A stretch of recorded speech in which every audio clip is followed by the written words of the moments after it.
বিসমিল্লাহির রহমানির রহিম। আসসালামু আলাইকুম বন্ধুরা, আজকে আমি আপনাদের সামনে নিয়ে এসেছি চিনি গুঁড়া চালের তেল ছাড়া পোলাও রেসিপি।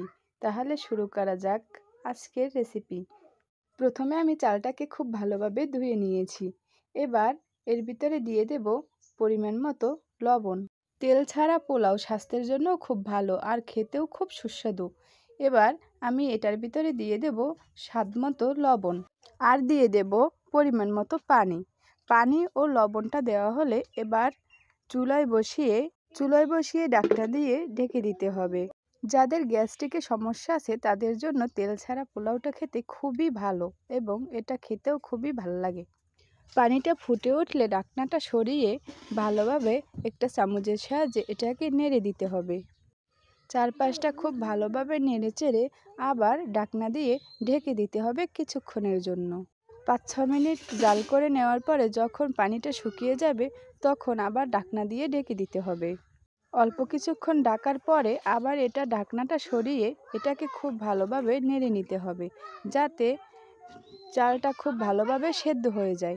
সকালে আপনারা ভাতের পরিবর্তে এটা খুব অল্প সময়ে রান্না করে খেতে পারেন, খুবই মজাদার আর রান্নাটাও খুব তাড়াতাড়ি হয়ে যায়। এবার আমার রান্নাটা শেষ।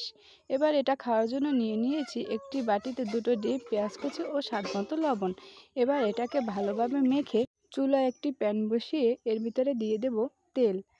আমি সরিষার তেলটা খাই, আপনারা যে যার মতো করে ব্যবহার করতে পারেন।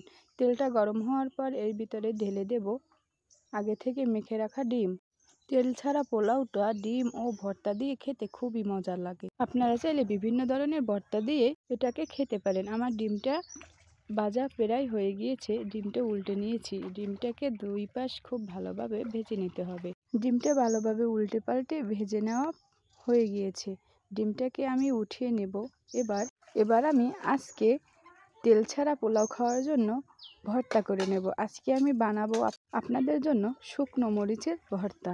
শুকনো মরিচের ভর্তাটা প্রায় মানুষই পছন্দ করেন। এটা পানি ভাতের সাথেও খাওয়া যায়, গরম ভাতের সাথেও খাওয়া যায় এবং তেল ছাড়া পোলাওয়ের সাথে তো খুবই মজাদার।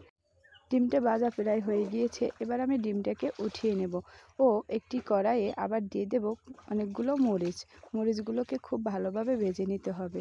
মরিচগুলো প্রায় ভাজা হয়ে গিয়েছে। এবার এটাকে ভর্তা করে নেব। এর উপরে একটু লবণ ছিটিয়ে দিয়েছি যাতে মরিচটা টাটকা থাকে আর ভর্তা বানাতেও খুবই ভালো হবে। দেখুন আমার রেসিপিটা বানানো হয়ে গিয়েছে, খুবই সুস্বাদু ও মজাদার। আপনারা সবাই বাড়িতে বানিয়ে খাবেন। আমার ভিডিওটি যদি ভালো লেগে থাকে অবশ্যই শেয়ার করে পাশে থাকবেন। ধন্যবাদ।